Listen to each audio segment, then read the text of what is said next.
FAN 2024, Sulgint, le rêve africain prend vie.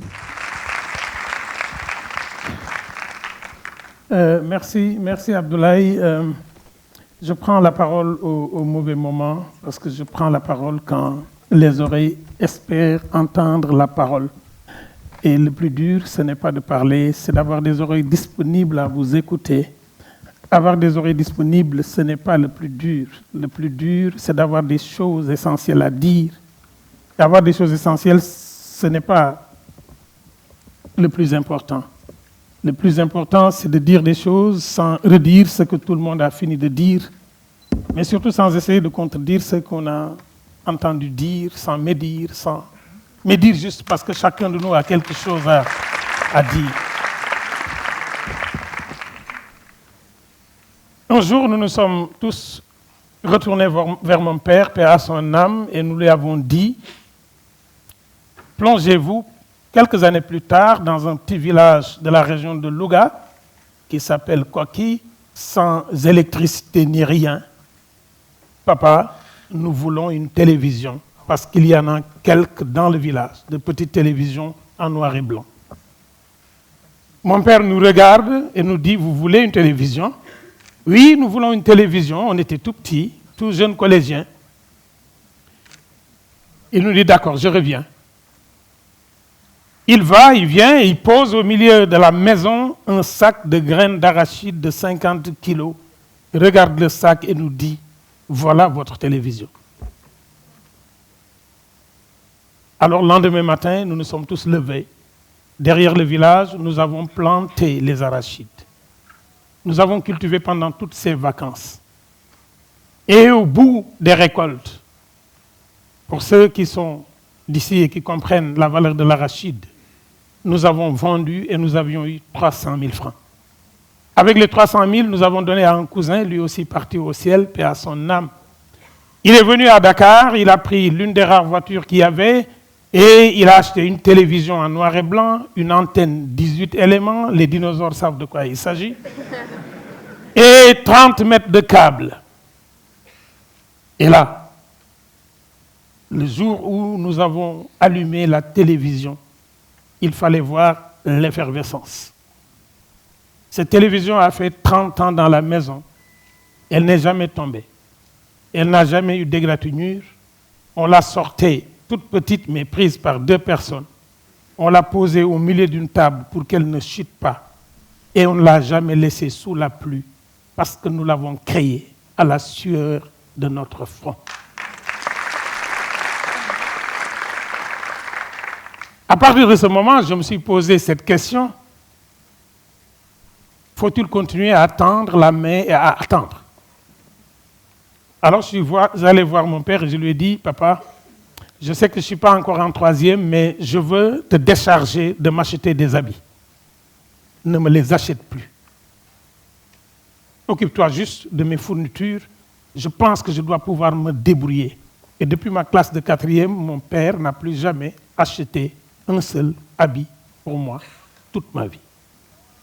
Parce qu'il m'avait appris que se réaliser, ce n'est pas attendre tout des autres, c'est poser les bonnes questions aux autres, tenir les entrants et les intrants qu'ils vous donnent, mais vous devez produire votre propre richesse pour pouvoir regarder les gens les yeux dans les yeux, pouvoir dire non, parce que vous avez la possibilité de dire un oui choisi. Mais imaginez que vous poursuivez votre cursus, vous le poursuivez, vous arrivez à l'université, vous avez envie de continuer à travailler, vous vous levez un matin alors que tout marche et qu'on vous dise vous avez la tuberculose. C'est ce qui m'est arrivé. Oui, vous avez la tuberculose. Que faire? Il fallait tous les jours prendre une injection, il fallait être isolé, et on vous prenait le poids que vous avez. Et j'avais ce jour-là remercié le ciel de n'être pas costaud, parce que le nombre d'injections dépendait de votre nombre de kilos. Vous avez 50 kilos, c'est 50 jours d'injection. Et là, je me suis retrouvé dans cette situation-là. Que faire? Que faire? Et ce jour, je rencontre un médecin qui vient me voir, me dire, on vous a diagnostiqué une tuberculose. 2 choses. Avez-vous déjà fumé? Tant pis pour les fumeurs. Non. Ah, il y a de la chance. Pour ceux qui fument et qui sont dans l'entrepreneuriat, n'oubliez pas que 5 paquets de cigarettes valent un sac de ciment. Calculez le nombre d'appartements que vous avez déjà fumés.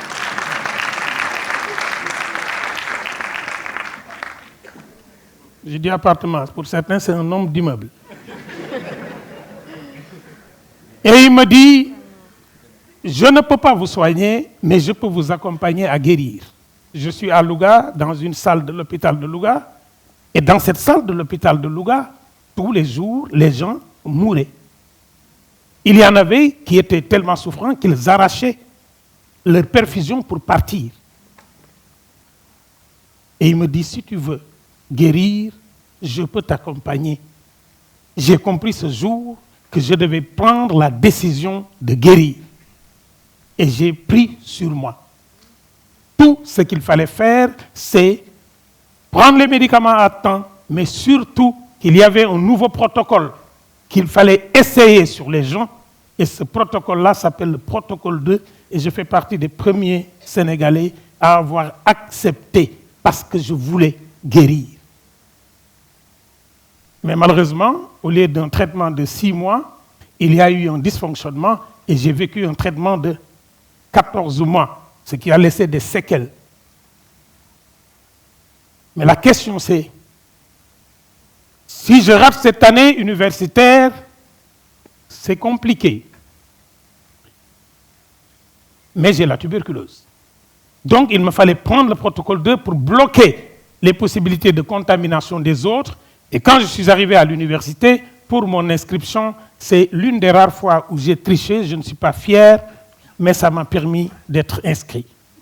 Pour le contrôle médical, j'ai éteint la lampe en entrant, j'ai fait le tour, je me suis venu devant le médecin et j'ai fait semblant de me rhabiller. Ce n'est pas par hasard que plus tard je deviendrai directeur général du Théâtre national Daniel Sorano.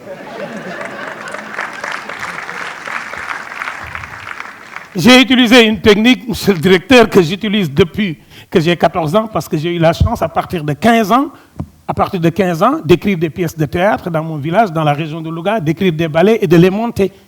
J'ai eu la chance, à 16 ans, d'être président de l'ASC de mon village, de mon quartier, et d'être dans le mouvement navétane. Donc j'ai utilisé cette technique, brièvement, pour me faire inscrire à l'université, pour ne pas rater mon année. C'est comme ça que tous les matins, allant à l'hôpital, je prenais mes médicaments pour venir faire mon cours.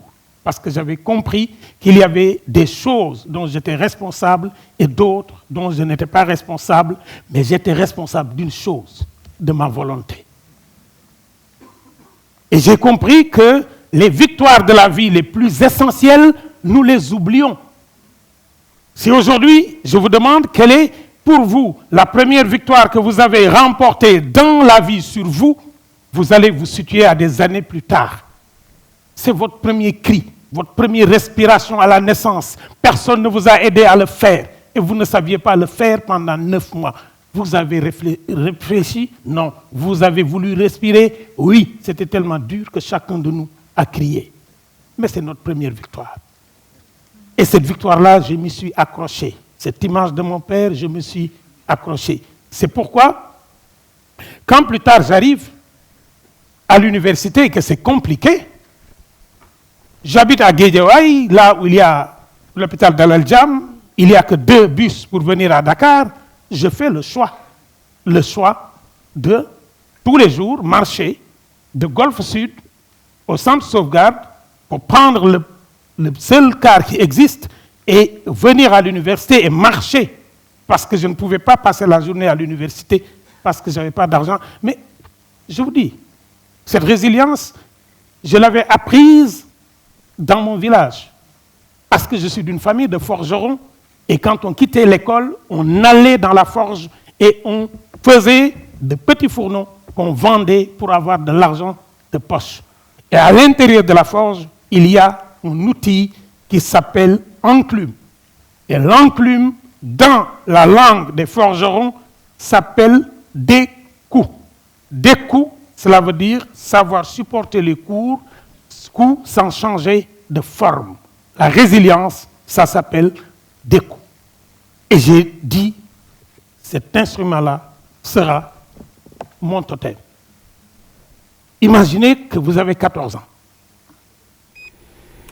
13 ans et demi même, que vous êtes à Louga en train d'apprendre.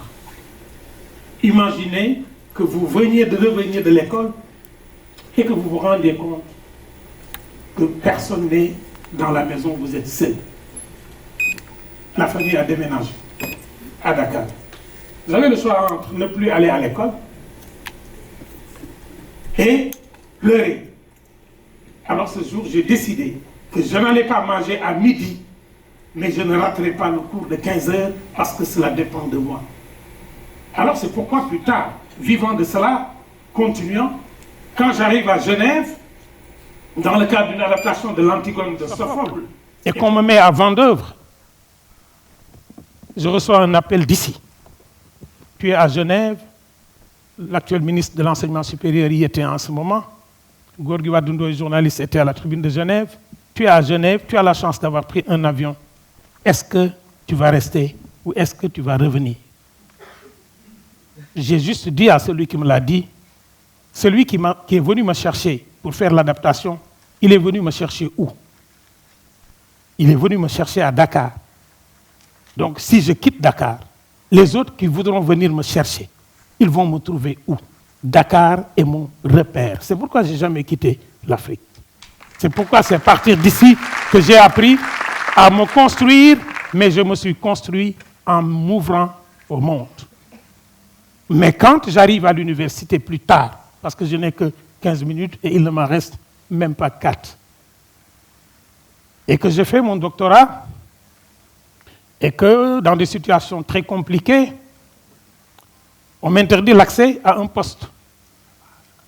Je dis, c'est dans la tête. Ils peuvent m'interdire d'accéder ici, ils ont leur système. Mais il y a quelque chose qu'ils ne peuvent pas m'interdire, c'est faire ma passion, être dans la recherche, faire du patrimoine un levier de formation de nouveaux leaders. Et c'est pourquoi j'ai pris tous les investissements que j'avais, j'ai fait un prêt bancaire et j'ai pris l'argent qu'on m'avait payé dans la collecte de comptes au Sénégal, en Bissau, en RD Congo, en Angola et au Mozambique. J'ai mis tout le paquet et j'ai créé un centre qui s'appelle la Maison de l'oralité et du patrimoine Kër Leyti. Parce que pour moi, si tu meurs, on ne peut pas porter tes habits. Si tu meurs, on peut rentrer dans tes voitures. Si tu meurs, on peut hériter de ton argent. Mais ce qu'il y a dans ta tête, si tu le gardes et que tu meurs, c'est un échec social et c'est l'échec le plus lamentable. Alors, quand j'ai voulu créer ce centre-là, j'ai dit, il faut le créer, et on m'a dit, tu ne sais pas faire de l'entrepreneuriat. J'ai dit, c'est faux. C'est tout ce que je fais depuis que je suis né. On m'a dit, tu n'auras personne pour t'accompagner. J'ai dit, c'est faux. Parce que quand je commençais à faire les comptes à la radio, il y a 24 ans, quand j'ai commencé à compter les gens, vous m'aviez dit que je n'aurais pas d'auditoire. Aujourd'hui, la Maison de l'oralité a fait de moi un référent pour le patrimoine mondial, a fait de moi celui qui a porté le dossier d'inscription du Thiéboudjen sur la liste représentative du monde. Aujourd'hui, la Maison de l'oralité a formé des leaders que vous voyez. Amdi Sané, Akaï Diop, Babacar, le directeur de la Maison de l'oralité, qui n'a pas encore 35 ans. La Maison de l'oralité a fait qu'aujourd'hui, je peux mourir en me disant, il y a 35 enfants de Kër Massar qui, tous les jours, n'ayant pas l'électricité chez eux, peuvent venir faire cours. Et cette année, l'une d'elles nous a ramené un zéro faute en dictée avec des larmes parce qu'elle voulait avoir 18 dans une autre matière, elle a 17 de moyenne. C'est cela les véritables combats. Les véritables combats, ce n'est pas juste de mourir avec le témoin. En Afrique, on meurt avec le témoin. Il faut transmettre le témoin.